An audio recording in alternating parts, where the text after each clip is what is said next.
Iginiit ng Malacanang na hindi hahayaan ni Pangulong Ferdinand R. Marcos Jr. na magkaroon ng budget insertion sa panukalang 2026 national budget.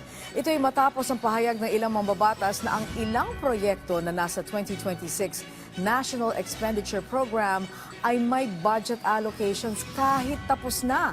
Inihayag din ng Pangulo sa isang ambush interview kahapon na may nakita silang budget insertions sa 2026 budget na kinakailangang linisin.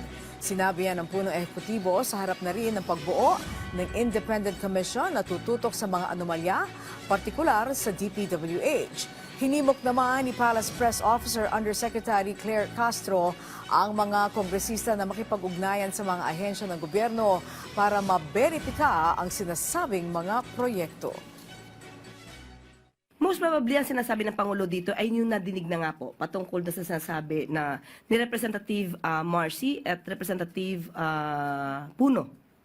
Kung ito po ay talagang nasabing na isingit at hindi ito papayagan ng Pangulo. Kaya aaralin po at mas maganda po yung mga nagrereklamo at nakaalam ay i-coordinate po talaga sa DPWH, lalo-lalo pa sa pangunguna at pamumuno ni Secretary Vince Dizon.